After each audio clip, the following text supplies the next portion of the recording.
Hello बच्चों, welcome to our YouTube channel. तो आज हम करेंगे स्टैंडर्ड 9th मैथ्स 1 का अलजेब्रा का चैप्टर नंबर 3 जिसका नाम है पॉलिनोमियल्स। हम लोगों ने इसका एक प्रैक्टिस सेट 3.1 ऑलरेडी अपलोड कर दिया है। उसके 2 लेक्चर्स हैं। अगर आपने वो नहीं देखा है तो यहाँ पे राइट साइड में ऊपर एक लिंक आएगा, उस पर आप क्लिक करेंगे तो आपको लाइन वाइज 9th स्टैंडर्ड के सारे प्रैक्टिस सेट का सोल्यूशन मिल जाएगा। आज हम करेंगे प्रैक्टिस सेट 3.2 जिसमें कुछ नए कॉन्सेप्ट्स हैं। वो नए कॉन्सेप्ट्स हम सीखेंगे और उसके ऊपर प्रॉब्लम सॉल्व करके प्रैक्टिस सेट 3.2 के क्वेश्चंस खत्म करते जाएंगे। चलो शुरू करते हैं। प्रैक्टिस सेट 3.2 का फर्स्ट क्वेश्चन है, use the given letters to write the answer. 8th standard में आपने इक्वेशंस इन वन वेरिएबल करके एक चैप्टर था। मैं अज्यूम कर रहा हूं कि आप लोग इस स्कूल में वो चैप्टर ओमिट किया होगा या लॉकडाउन में आप लोगों को ठीक से सिखाया नहीं होगा। अगर आपको चैप्टर डिफिकल्ट लगा था तो 8th स्टैंडर्ड के प्लेलिस्ट में जाके वो चैप्टर आप देख सकते हैं। मैंने बहुत ही डिटेल में एक्सप्लेन किया है ताकि आगे जाके लोगों को इक्वेशंस इन वन वेरिएबल से डर ना लगे। ये जो क्वेश्चन है ना वो वहीं का है।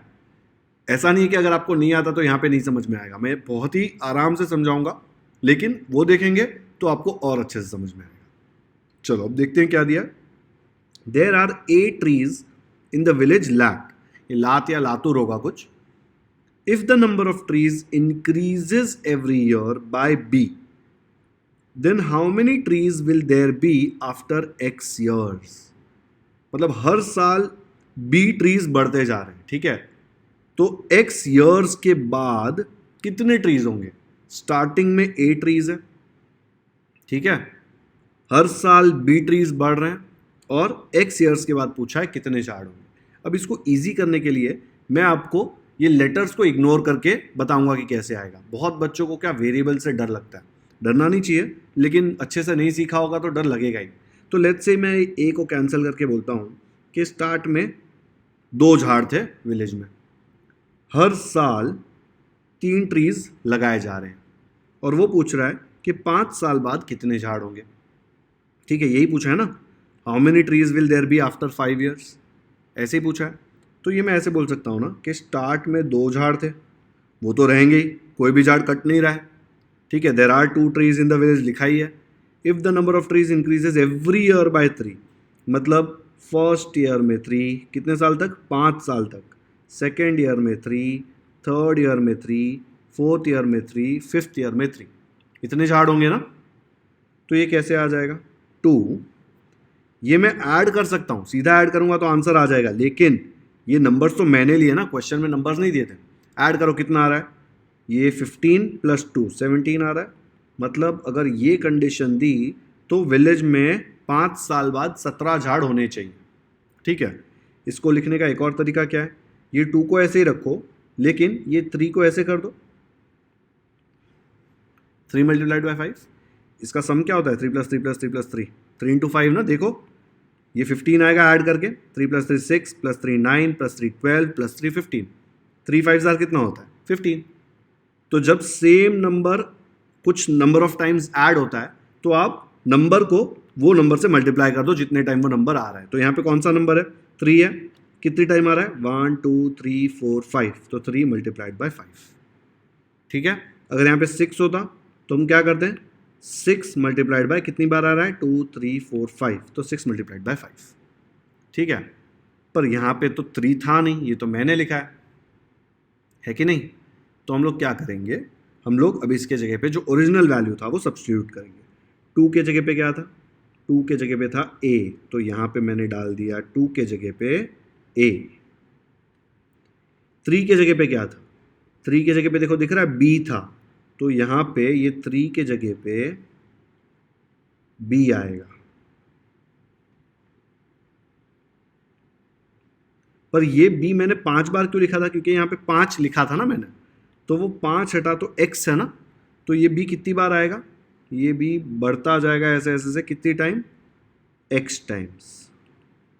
अभी x कितना है हमको पता नहीं है ना, x ईयर्स तक बोला, x ईयर्स का वैल्यू कुछ भी हो सकता है, x हो सकता है 2 हो, 5 हो, 1000 हो, 100,000 हो, तो उतने टाइम b बेचारा रिपीट होता रहेगा, हर साल b ट्रीज लगेंगे।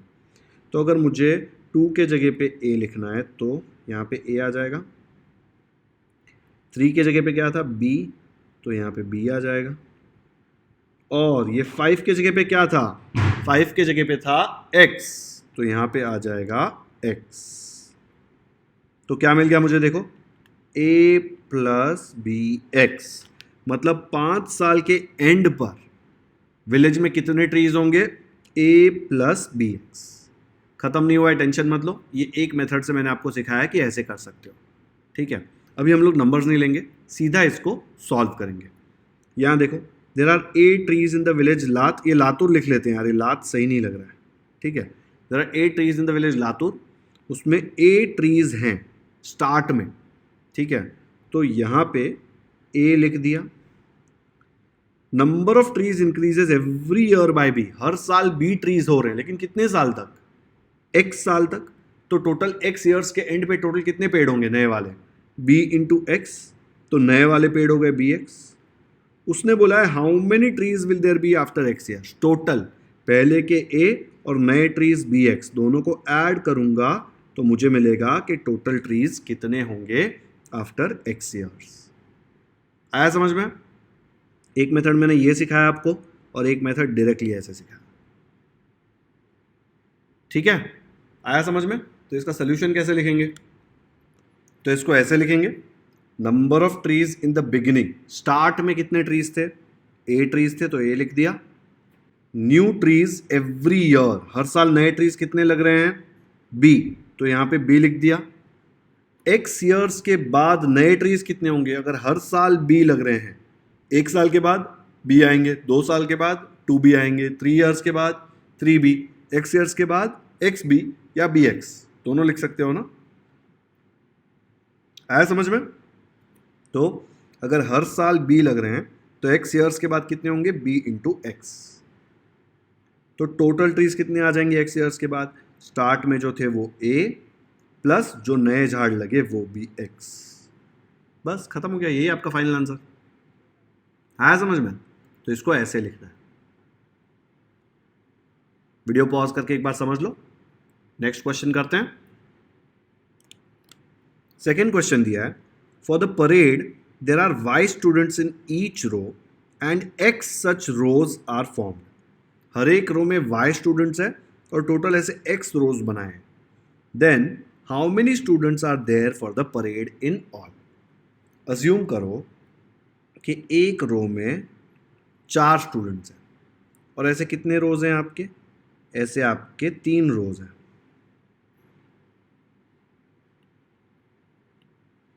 ठीक है।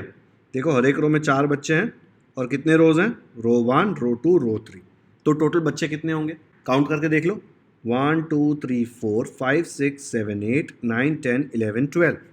एक और तरीका क्या है इसका, टोटल एक रो में कितने बच्चे हैं, 4, टोटल कितने रोज हैं, 3, तो 4 इंटू 3 कितना आएगा, 12। समझा? काउंट करके देखा तो भी 12 आया। नंबर ऑफ स्टूडेंट्स इन 1 रो 4 था और टोटल 3 रोज थे, तो 4 इंटू 3 किया तो 12 आ गया। आप बोलेंगे सर क्या ज़रूरत है ये सब करने की, अगर 3 रो दिया तो गिनना बहुत ईजी है, लेकिन अगर मैंने और 3 रो घुसा दिया, ठीक है, उसके बाद और 6 रो घुसा दिया, ठीक है, और 6 डाल दिया और बोला आपको कि अब बताओ कितने बच्चे हैं, तो आप क्या काउंट करते बैठोगे क्या, ज़िंदगी निकल जाएगी। आप बोलेंगे नहीं नहीं सर ये भी काउंट कर लेंगे, फिर मैं 100 रो बना दूंगा। अगर 100 रोज हैं तो आप काउंट कर पाएंगे क्या, नहीं कर पाएंगे। इसलिए जो मैंने मल्टीप्लिकेशन वाला मेथड सिखाया ना वो बहुत इंपॉर्टेंट है। अब यहाँ पे कितने रोज है देखो, 1 2 3 4 5 6 7 8 9 10 11 और 12, टोटल 12 रोज है। एक रो में कितने बच्चे हैं, 4 बच्चे, तो टोटल कितने होंगे, 4 multiplied by 12 which is equal to 48, तो टोटल 48 स्टूडेंट्स होंगे, ठीक है। पर ये यहाँ पे इजी था बिकॉज हमने मल्टीप्लिकेशन यूज किया, हर एक रो में 4 थे और टोटल 12 रोज थे, ठीक है, तो काउंट नहीं कर सकते आप। वैसे यहाँ पे देखो हर एक रो में कितने स्टूडेंट्स हैं, वाई स्टूडेंट्स हैं, और ऐसे कितने रोज हैं, एक्स रोज हैं, ठीक है। यहाँ पे देख लो 4 स्टूडेंट्स पर रो और कितने रोज थे, टोटल 12 रोज थे, वाई स्टूडेंट्स पर रो और कितने रोज थे, एक्स रोज थे, तो क्या आ जाएगा y इंटू एक्स। तो टोटल स्टूडेंट्स कितने होंगे, students in the parade will be y into x, या उसको बोल सकते हो x into y which is XY, ठीक है। तो इसको लिखेंगे कैसे, तो इसका सोल्यूशन देखो कैसे आएगा, number of students in each row कितना है, y students in each row, total rows कितने हैं एक्स सच रोज, ये रोज होना चाहिए, X such rows are formed, तो टोटल रोज हो गए X. How many students are there for the parade in all, मतलब टोटल स्टूडेंट्स पूछे। टोटल स्टूडेंट्स कैसे आएंगे, total rows multiplied by number of students in each row. मैंने आपको बताया था ना कैसे आया था 4 स्टूडेंट के केस में, 4 इंटू 3 किया था हमने, तो total rows multiplied by number of students in each row. समझ में आया फॉर्मूला कैसे आया, मैंने आपको एक्सप्लेन किया था कि कैसे आ रहा है। टोटल रोज है x and number of students in each row कितना है y, तो x मल्टीप्लाइड बाय y हो जाएगा xy। तो फाइनल आंसर क्या लिख सकता हूं, there are xy students in all for the parade. सिर्फ xy में देखोगे ना तो स्टार्ट में डिफिकल्ट लगेगा, नंबर्स इमेजिन करोगे ना दिमाग में तो आपके दिमाग में लॉजिक जाएगा कि ये कैसे आ रहा है। रट्टा मत मारो कि सीधा मल्टीप्लाई करना है, क्यों मल्टीप्लाई कर रहे थे, हमने 4 के केस में देखा था ना कि 4 स्टूडेंट्स एक रो में होते हैं और टोटल 3 रोज होते हैं, तो क्या होता था 4 मल्टीप्लाइड बाय कितने रोज थे 3, तो आ जाता था 12, मल्टीप्लाई करते थे ना। वैसे ही अगर x है और y है, टोटल रोज x है और हर एक रो में y स्टूडेंट्स है, तो टोटल स्टूडेंट्स कितने आएंगे x into y which is xy। Okay, video pause करो और देखो ये सोल्यूशन कैसे लिखा है, लॉजिक तो आपको समझ आ ही गया होगा। डन, चलो नेक्स्ट करते हैं। थर्ड क्वेश्चन है, the tens and units place of a 2 digit number is m and n respectively, write the polynomial which represents the 2 digit number. अभी जैसे ये पॉलिनोमियल देख के ऐसा लगता है बहुत डिफिकल्ट क्वेश्चन, लेकिन है बहुत easy. Tens and units place मतलब 2 डिजिट नंबर दिया हुआ है, ठीक है, 2 डिजिट नंबर में डिजिट्स क्या हैं वो भी दिए हुए हैं, आपको नंबर कैसा आएगा वो बताना है। तो इसके लिए हम लोग एक एग्जाम्पल लेते हैं, एक कोई भी 2 डिजिट का नंबर ले लो, 73 लेते हैं, ठीक है। ये 73 कैसे आता है, इसको हम लोग ऐसे करेंगे, ये प्लेस को लेबल करेंगे टेंस और इसको लेबल करेंगे यूनिट्स। तो ये 7 कहाँ पे है, टेंस के प्लेस पे, तो हम लोग बोलते हैं 7 टेंस के प्लेस पे, मतलब 7 मल्टीप्लाइड बाई 10 प्लस ये 3 है यूनिट्स के प्लेस पे, यूनिट्स मतलब 1 ना, तो प्लेस वैल्यू निकालेंगे 3 मल्टीप्लाइड बाय 1। याद है प्लेस वैल्यू निकालते थे, टेंस का 10 होता है ना, तो 7 मल्टीप्लाइड बाई 10 प्लस यूनिट्स का 1 होता है, तो 3 मल्टीप्लाइड बाय 1। अगर हंड्रेड्स होता तो क्या होता, यहाँ पे 100 होता और जो भी नंबर है यहाँ पे मल्टीप्लाइड बाय 100, ठीक है। अब इसको देखो ऐड करके देखो, 7 tens are 70 plus 3 ones are 3, 70 plus 3 क्या हो जाएगा 73। तो ऐसे आता है 73, 7 का वैल्यू है 70 बिकॉज 7 टेंस प्लेस में है, 3 का वैल्यू है 3 बिकॉज 3 यूनिट्स प्लेस में है, ठीक है। तो हम लोगों को ये सेम कॉन्सेप्ट यूज करके ये क्वेश्चन सॉल्व करना है। तो अगर मैं ऐसा बनाऊं टेंस और यूनिट्स, ठीक है, अब इसमें टेंस प्लेस में क्या देखो, tens and units place of a 2 digit number is m and n respectively, तो टेंस में m आएगा एंड यूनिट्स में n आएगा, तो यहाँ पे m लिख दिया, यहाँ पे n लिख दिया। अब ये वाले प्लेस का वैल्यू क्या है, वो बेचारा है क्या टेंस, तो उसका वैल्यू आएगा 10, और इसका वैल्यू क्या आएगा यूनिट्स है, तो इसका वैल्यू आएगा 1, जैसा यहाँ पे आया था। टेंस का हमने 10 लिया था, यूनिट्स का 1 लिया था, 7 इंटू 10 प्लस 3 इंटू 1 ऐसे किया था। सेम वे में यहाँ पे m है, तो हम क्या करेंगे m into 10 plus n into 1, यही होगा ना नंबर, यही था ना नंबर, 73 वॉज द नंबर। कैसे आता था, number is m into 10 plus n into 1। What is m into 10, can I write it as 10m, लिख सकता हूँ ना 10m मल्टीप्लाई हो रहे हैं, और n को 1 से मल्टीप्लाई करूँगा तो n ही आएगा, तो आंसर क्या आ गया 10m प्लस n है नंबर, ठीक है। ये जो भी 2 डिजिट का नंबर है जिसमें टेंस प्लेस पे m है एंड यूनिट्स प्लेस पे n है, ठीक है, तो नंबर क्या आएगा m into 10 plus n into 1 which is 10m plus n। Okay, समझा कैसे आया, ये देखो ये भी ऐसा ही था 10m प्लस n, ये m के जगह पे 7 था, n के जगह पे 3 है, सेम चीज़ यूज़ करके मैंने ये बनाया। तो अगर नंबर फाइंड आउट करना है तो जो भी टेंस प्लेस है उसको 10 से मल्टीप्लाई करो, प्लस यूनिट्स प्लेस को 1 से मल्टीप्लाई करो, जो भी आया वो सेम आपका नंबर होगा। ओके, आ गया समझ में, तो इसको लिखेंगे कैसे, तो ऐसे आ जाएगा डिजिट इन टेंस प्लेस दिया हुआ है m and digit in units place दिया हुआ है n। तो जो 2 डिजिट नंबर आएगा वो क्या होगा, 10 multiplied by digit in tens place, 10 multiplied by digit in tens place plus 1 multiplied by digit in units place. Units place का वैल्यू 1 होता है ना, और टेंस प्लेस का वैल्यू प्लेस वैल्यू होता है 10। तो डिजिट इन टेंस प्लेस क्या है m, तो लिखूंगा 10 मल्टीप्लाइड बाय, उसके जगह पे डाल दिया m, प्लस फिर 1 multiplied by digit in units place क्या है n, तो उसके जगह लिख दिया n। 10 इंटू m हो जाएगा 10m एंड 1 इंटू n हो जाएगा n। तो जो 2 डिजिट नंबर है वो क्या आया, 10m प्लस n। ये पॉलिनोमियल है ना ये, तो the polynomial representing the 2 digit number is 10m plus n। आपको ऐसा लग रहा होगा ये इतना टाइम पास क्वेश्चन है, ये इतना टाइम लेके मैं क्यों सॉल्व करा रहा हूँ। बहुत बच्चों को समझ ही नहीं आता कि वेरिएबल क्या लेना है, उनके बीच में रिश्ता है वो कैसे निकालना है। तो ये जो फर्स्ट 3 क्वेश्चंस है ना, ये बहुत ज़्यादा इंपॉर्टेंट है वर्ड प्रॉब्लम्स के लिए। अगर आपको वर्ड प्रॉब्लम दिया जिसमें एज है या नंबर्स है, उनके बीच का रिलेशन है, तब आपको ये सब जो आप सीख रहे हो पहले 3 क्वेश्चन में वो बहुत काम आने वाला है। क्योंकि 8th स्टैंडर्ड का 12th चैप्टर तो बहुत लोगों ने ओमिट किया था, और ऑनलाइन क्वेश्चंस थे तो लोग कॉपी कर करके आंसर लिख रहे थे, लेकिन बाद में तो ऑफलाइन जब होगा तब कॉपी तो कर नहीं पाओगे। आपको हर एक चीज़, हर एक वर्ड समझोगे तो ही समझ में आएगा। इसलिए मैं एकदम डिटेल में ये पहले 3 क्वेश्चंस करा रहा हूँ, क्योंकि आपने वेरिएबल कभी लेकर देखे ही नहीं, और लेकर देखें तो रिविजन है आपके लिए। ओके, आ गया समझ में 3rd क्वेश्चन? इसका स्क्रीनशॉट ले लो एक बार। डन। 2nd क्वेश्चन में दिया है add the given polynomials. Add करना है आपको पॉलिनोमियल्स को।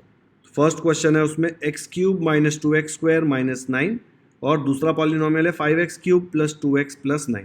अब इनको ऐड कैसे करेंगे, देखो आप लोग पहले 2 पॉलिनोमियल लिख दोगे, उनको ऐड कर दोगे ऐसे, क्योंकि उसने ऐड करने बोला है, तो पहला पॉलिनोमियल यहाँ पे लिखा प्लस दूसरा पॉलिनोमियल यहाँ पे लिखा।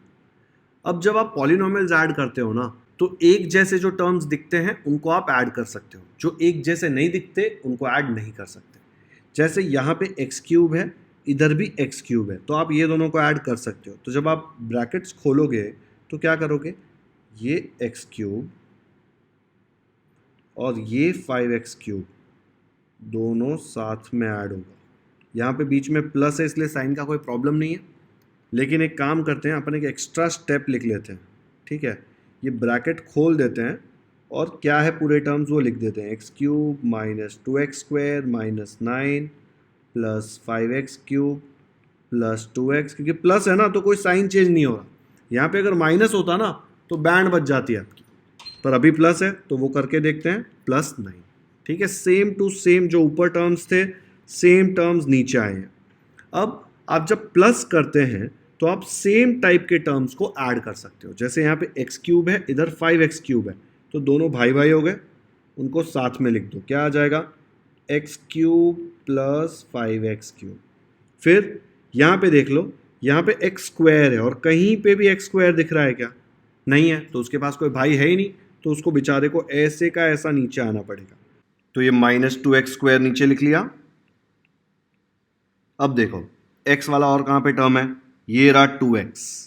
2x के साथ सिर्फ x वाला कोई भी टर्म है, सिर्फ x मतलब ये x नहीं, खाली x, ये तो x क्यूब है, ये x स्क्वायर है, सिर्फ x वाला कोई टर्म नहीं है, सिर्फ ये अकेला है, तो इसको भी यहाँ पे नीचे ले लिया। ठीक है, ये 2x भी आ गया प्लस 2x। नेक्स्ट क्या है अपने पास, नेक्स्ट देखो यहाँ पे माइनस 9 है और उसके साथ प्लस 9 है। माइनस 9 प्लस 9 सीधा 0 लिख सकते हो ना, 9 माइनस 9 हो जाएगा, लेकिन एक काम करते हैं यहाँ पे अलग से पहले लिख लेते हैं माइनस 9 प्लस 9। तो हमने ये टर्म भी ले लिया, ये टर्म भी ले लिया। सब टर्म्स के नीचे देखो टिक मार्क आ गया।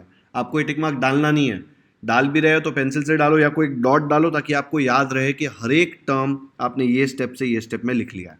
नहीं तो एक भी टर्म मिस हो गया तो आपका सब रॉन्ग हो जाएगा। ठीक है, तो ये मैं इरेज कर रहा हूं।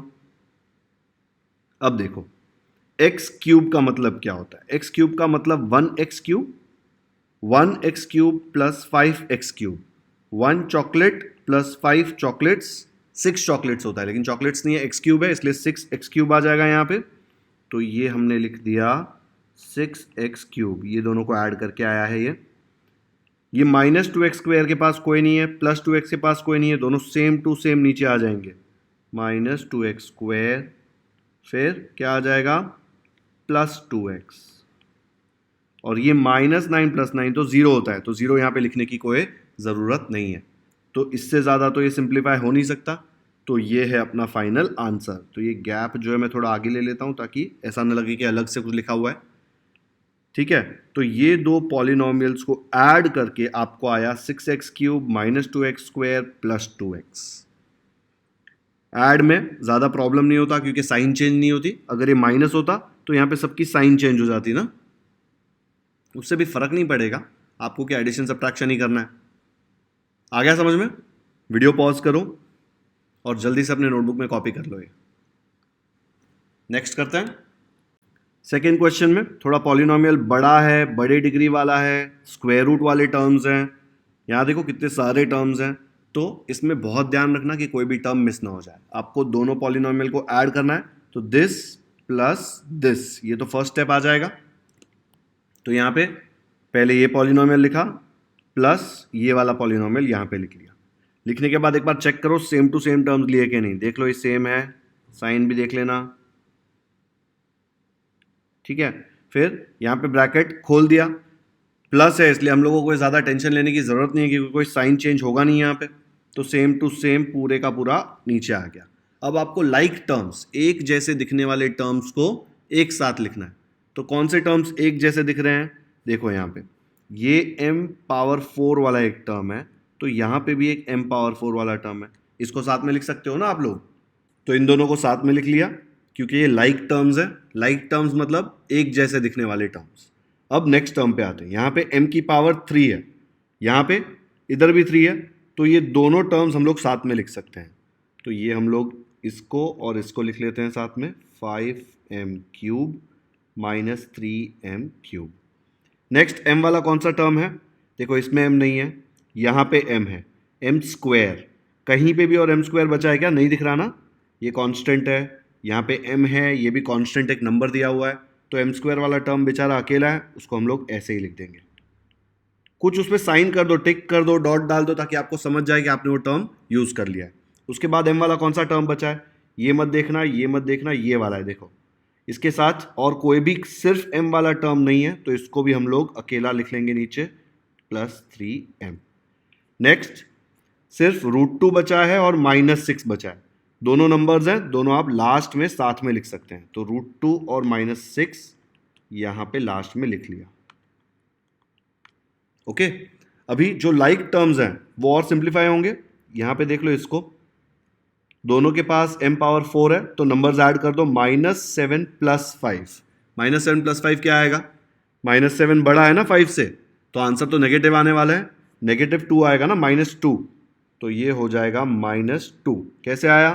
-7 + 5, -2 आता है, लेकिन साथ में m⁴ था दोनों के, तो वो भी यहाँ पे आ जाएगा। उसके बाद ये दोनों देख लो, 5m³ -3m³, मतलब 5 - 3 विच इज 2, लेकिन साथ में m³ है तो वो भी आएगा। ये सिंप्लीफाई कुछ होगा ही नहीं बिकॉज लाइक टर्म्स नहीं है। यहाँ पे m² है, इसके पास m है, तो आप कुछ सिंप्लीफाई नहीं कर सकते।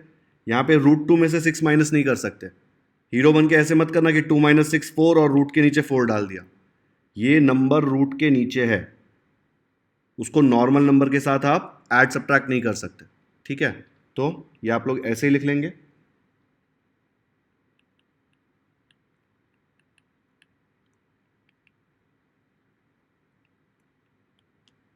बस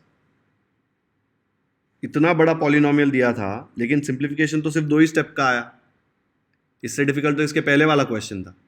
इसमें सबसे बड़ी प्रॉब्लम क्या होगी कि आप जब फर्स्ट स्टेप से सेकंड स्टेप कॉपी करेंगे तो कोई ना कोई टर्म मिस हो जाएगा या फिर डिग्री चेंज हो जाएगी। यहाँ पे ऊपर m³ दिया है, आप नीचे m² लिख लेंगे और फिर वही m² लेके पूरा क्वेश्चन सॉल्व करेंगे और आपको लगेगा सही किया है, लेकिन आंसर तो गलत होगा। ठीक है, तो हर बार हर स्टेप में जब आप कॉपी करें, ऊपर चेक करना है कि सेम टर्म कॉपी किया है कि नहीं। ओके, वीडियो पॉज कर लो, नोटबुक में कॉपी कर लो ये सम। आगे बढ़ते हैं। थर्ड क्वेश्चन दिया है, 2y² plus 7y plus y, एक पॉलिनॉमियल, और दूसरा देखो यहाँ पे है और तीसरा है यहाँ पे, 3 पॉलिनॉमियल। ये तो बहुत डिफिकल्ट होगा ना। सेम ही तो करना है, 3 क्या 10 दे दिया तो भी आप 10 पॉलिनॉमियल को ऐड कर दोगे। 3 में जो करना है वही करना था जो 2 में करना है, ठीक है।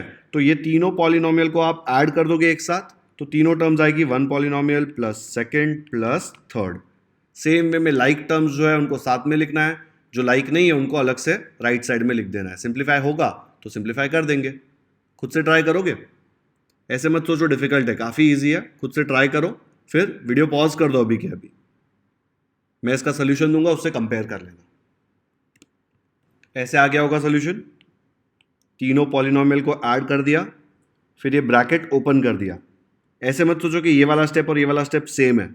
ये ब्रैकेट ओपन वाला स्टेप हम हमेशा करते हैं बिकॉज यहाँ पे एडिशन है तो प्रॉब्लम नहीं होगा, लेकिन सब्ट्रैक्शन आया तो हर जगह साइन चेंज होगा। इसलिए आदत डाल लो कि ये वाला और ये वाला स्टेप करना ही है। ये वाले स्टेप में ब्रैकेट दिखाना है और ये वाले स्टेप में ब्रैकेट आप निकाल रहे हो। बिकॉज प्लस साइन है बीच में तो ये सेम टू सेम कॉपी हो रहा है देखो, लेकिन माइनस होगा तो सबकी साइन चेंज हो जाएगी। अब लाइक टर्म्स देखो यहाँ पे, y² इधर है और इधर है, देखो इसको अंडरलाइन कर दिया है वायलेट से, तो 2y² प्लस 3y²। फिर नेक्स्ट टर्म है y वाला, तो देखो y and y, 7y plus 3y minus 4y, ठीक है। यहाँ पे देखो प्लस 3y है और ये माइनस 4y है। फिर कांस्टेंट टर्म 5 आ रहा है, देखो 5 प्लस 9 माइनस 3, सब जगह मैंने ब्लू कलर का डॉट डाला है वहाँ पे। जो लाइक टर्म्स है ना उसमें कुछ साइन बना दो पेंसिल से। फिर देख लो एंड में सब लोग मार्क हो गए क्या, देखो ये हो गया 2 3 4 5 6 7 8, सारे टर्म्स मार्क हो गए, सारे आपने नीचे कॉपी कर लिए, मतलब कोई भी टर्म मिस आउट नहीं हुआ है। अब इसको सिंप्लीफाई करो, y² और y² सेम टाइप का टर्म है, तो उसके आगे देखो 2 प्लस 3 कितना आएगा 5, लेकिन साथ में y² था तो y² लिखना पड़ेगा।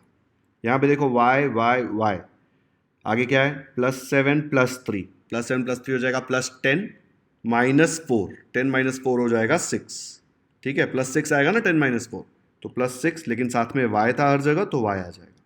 और ये ब्लू वाला 5 प्लस 9 इज 14, 14 माइनस 3 इज 11, तो आपका फाइनल आंसर ये आ जाएगा।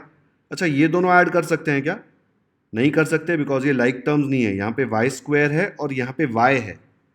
लाइक टर्म्स को ही ऐड कर सकते हैं, अगर यहाँ पे y² होता तो आप दोनों को ऐड कर देते, या फिर यहाँ पे सिर्फ y होता तो 5y प्लस 6y 11y हो जाता, लेकिन अभी यहाँ पे स्क्वायर है तो आप ऐड नहीं कर सकते, ठीक है। दोनों सेम दिखना चाहिए।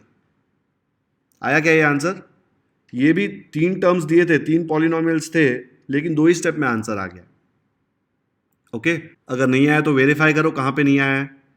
ये 3 टर्म्स भूल गए होंगे, या फिर ये माइनस को प्लस बना दिया होगा, एडिशन में मिस्टेक होगा, ठीक है, कहीं ना कहीं सिली मिस्टेक होगा। बाकी इसमें है नहीं कुछ मिस्टेक करने जैसा, एकदम ही सिंपल है क्योंकि बीच में प्लस साइन है। ओके, अगर खुद से सॉल्व किया और ये आंसर आया तो कमेंट्स में बताओ क्या है solve third question on my own. Done. तो बच्चों आज का लेक्चर यहीं पे खत्म करते हैं। आज हमने प्रैक्टिस सेट 3.2 के first question and second question solve किए। फर्स्ट क्वेश्चन हमने बहुत डिटेल में सॉल्व किया है क्योंकि 8th स्टैंडर्ड में जो इक्वेशंस इन वन वेरिएबल था बहुत स्कूल्स में वो ओमिट हुआ होगा, बहुत इंपॉर्टेंट चैप्टर है। ये 3 क्वेश्चंस में हम लोग ने एकदम बेसिक से देखा कि क्या वेरिएबल्स कैसे अज्यूम करते हैं और उनके बीच का जो रिश्ता है वो कैसे निकालते हैं। सेकंड में बहुत ही बेसिक एडिशन ऑफ पॉलिनोमियल्स था। जब नेक्स्ट लेक्चर करेंगे तो उसमें सब्ट्रैक्शन होगा, इसलिए एडिशन अच्छे से कर लो, सब्ट्रैक्शन में बहुत काम आएगा जब लाइक टर्म्स ऐड करोगे, ठीक है। अगर वीडियो पसंद आया तो लाइक ज़रूर करें, इसका लिंक अपने दोस्तों के साथ व्हाट्सएप पर शेयर करें ताकि उनको भी पॉलिनोमियल्स अच्छे से समझ में आ जाए। अगर आपने हमारे चैनल को अब तक सब्सक्राइब नहीं किया है तो सब्सक्राइब करना ना भूलें, क्योंकि हम ऐसे ही सारे प्रैक्टिस सेट के डिटेल सॉल्यूशंस अपलोड करते रहेंगे। बेल आइकन पर भी क्लिक कर दीजिए ताकि जैसे ही इसका लेक्चर 2 अपलोड हो आपको नोटिफिकेशन आए और आप कोई भी इंपॉर्टेंट लेक्चर मिस ना करें। कमेंट सेक्शन में मुझे ज़रूर बताएं कि आपको ये वीडियो कैसा लगा। Thank you so much for watching this video.